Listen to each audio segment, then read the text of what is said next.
Eh, Juan Jaime, el hecho de que de una u otra manera se afecte el cotidiano y regular funcionamiento de estos órganos, decía ahorita Jazmín, y quiero conocer tu punto de vista también, si fueras tan amable, incide en derechos de ciudadanos y de ciudadanas. Y ciertamente hay unos que podrían parecer muy técnicos, pero a ver, imaginemos que no pueda sesionar el Instituto Nacional Electoral, que no podamos tener un órgano que revise, tú mismo lo citabas, las negativas de acceso a la información, que no pueda garantizar por vías no jurisdiccionales los derechos humanos, como en el caso de la CNDH, pues ahí estamos hablando no solamente de una afectación, digamos, a nivel burocrático o de procesos internos, Claro. sino que se proyecta al conjunto de la sociedad En perjuicio de la ciudadanía. en perjuicio. Y en perjuicio del orden constitucional, porque sigo insistiendo, por ejemplo, en estas resoluciones que últimamente ha tomado la Corte, no es un capricho o una idea de crítica política sobre si su diseño es adecuado o no.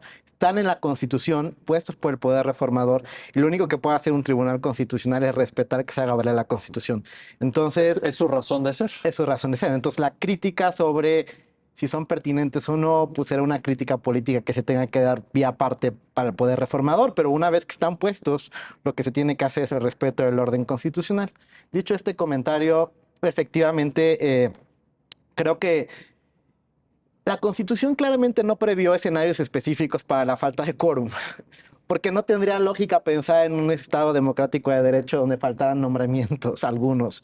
Son órganos colegiados que, aún previendo la posibilidad de que algún nombramiento se entrampara, porque algunos requieren acuerdos políticos, participación del Senado, de fuerza de... O sea, Hay eso se puede votaciones entender, calificadas eso se también. puede entender, pero aún así, pues se te traba uno, vas manejando otro. Claramente la Constitución no en todos los casos previó justamente una salida para una pasividad absoluta del órgano al que le corresponde nombrar. Hay otras salidas que se han dado de manera práctica, como tú decías, ¿qué pasa si el INE no estuviera integrado al Consejo? Pues básicamente terminamos ahora con una salida que es pública, que fue la insaculación. Básicamente se rifaron los nombramientos porque tampoco hubo los acuerdos políticos necesarios. Pero esa fue una salida pues que se permitió en el marco del orden constitucional. Esa salida, por ejemplo, no está prevista para otros constitucionales autónomos, tal ha sido el caso y el problema de la COFESE o del IFT, que requiere un nombramiento directo una vez agotado un procedimiento por parte del Ejecutivo Federal. O tal es el caso del INAI, que una vez frente a ternas el Senado tiene que tomar participación activa para nombrar a uno de los comisionados. No podemos rifarles como si se hizo un INAI. Entonces, insisto en que la Constitución no previó estos escenarios porque no tendrían por qué darse. Pero una vez que están dados, pues entonces los únicos mecanismos de defensa que tenemos son justamente los mecanismos de defensa que se han dado ante la Corte, las controversias constitucionales a través de las cuales hemos llegado justamente a estas resoluciones con una preocupación jurisdiccional de defensa del orden constitucional a través de lo que la Constitución dice que tiene que ser. Y la Constitución dice que tienen que estar funcionando todos los entes en la idea propia de la Constitución, porque justamente, como lo comentábamos antes, es un carácter absolutamente democrático. Para que la Constitución funcione democráticamente, como debería de estar, tienen que estar todos los organismos que están previstos por el Poder Reformador funcionando adecuadamente, o por lo menos en el despliegue de sus capacidades para la defensa de los derechos humanos de las personas o de quien intervengan. No tendríamos por qué tener un organismo especializado de acceso a la información que no pueda desplegar al máximo de sus capacidades posibles la defensa y garantía de los derechos de acceso a la información y protección de datos personales, como mencionaba Haas. Que nos interesa a todos. A todos, A todos. totalmente. A ver, cuando Juan Jaime dice, Jazmín Bonilla, a ver, cuando Juan Jaime dice, bueno, hay cosas que no están previstas en la Constitución, no está previsto qué debería suceder ante una pasividad total que impidiera incluso el funcionamiento por no llegar al quórum, por ejemplo.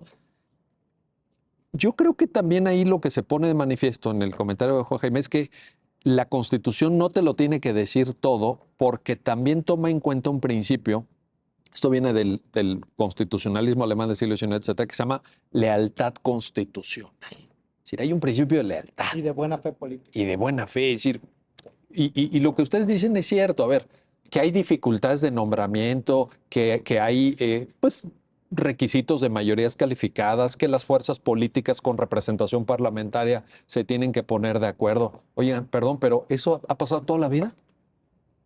Toda la vida. Y el Estado constitucional mexicano, con sus asegúnes y sus defectos, ha funcionado. No deberíamos de ahora pretender que esto es algo así como una tarea heroica, en donde unas personas iluminadas necesitan transitar por el Sinaí para llegar. Oye, espérame. Pues sí es lo que siempre es hecho. Mayorías calificadas, pues sí, se ponen de acuerdo, tal perfil, tal otro, uno propone, el otro ratifica o no objeta, en fin. ¿Lealtad constitucional, Jazmín? Fíjate que sí. Em, voy a comentarlo como desde una perspectiva que ya es como muy familiar para las personas que nos escuchan. La Suprema Corte, en algunos juicios de amparo, ha emitido un criterio de que el legislador no es un diccionario, ¿no? El legislador no está obligado a definir todas y cada una de las palabras que utilizan las normas jurídicas.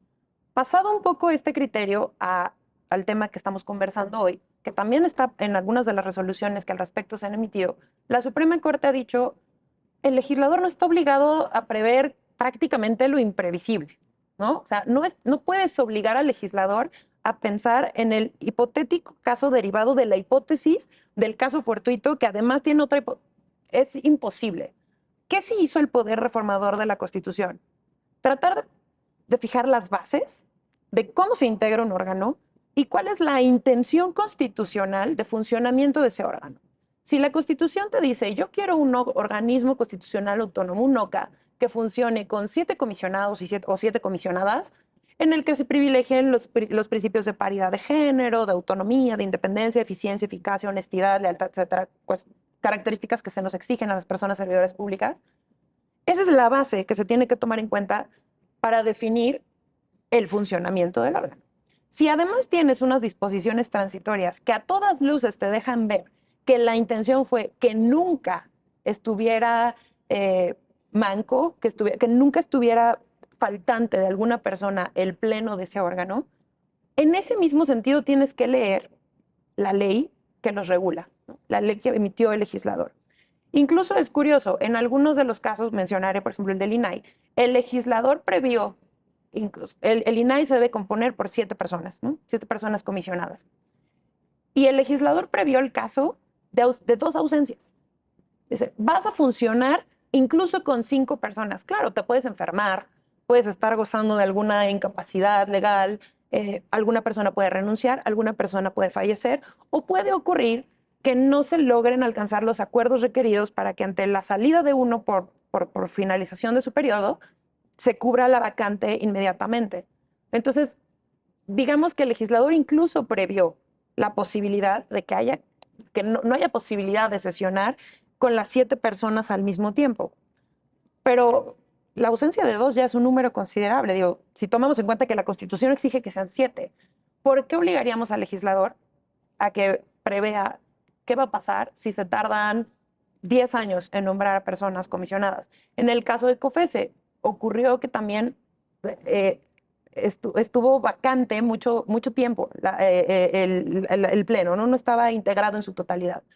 No podemos obligar al legislador a prever eso porque, bien lo decía Juan Jaime, no tendría por qué. Sí. Porque la Constitución tiene un diseño blindado para que esto no suceda. Y ahí es donde entra la labor de la Suprema Corte como intérprete directo de la Constitución, que la propia Constitución le arroja esa función a la Corte. Entonces, a través de los medios de defensa de la Constitución promovidas por estos entes, que además, no está de más mencionarlo, los promueven por conducto de su representante cuando todavía habían tenido la oportunidad de nombrar al representante por tener todavía el quórum. Puede llegar a pasar que la falta de quórum les impida tener representación legal, porque no se alcanza el consenso o la votación idónea para nombrar representante jurídico. Y ahí es muy importante acreditar interés legítimo para que un ciudadano potencialmente afectado por esa falta de integración también promueva los amparos respectivos. Si no es por una vía, tiene que ser por otra. El orden constitucional tiene que dar una respuesta. Así es.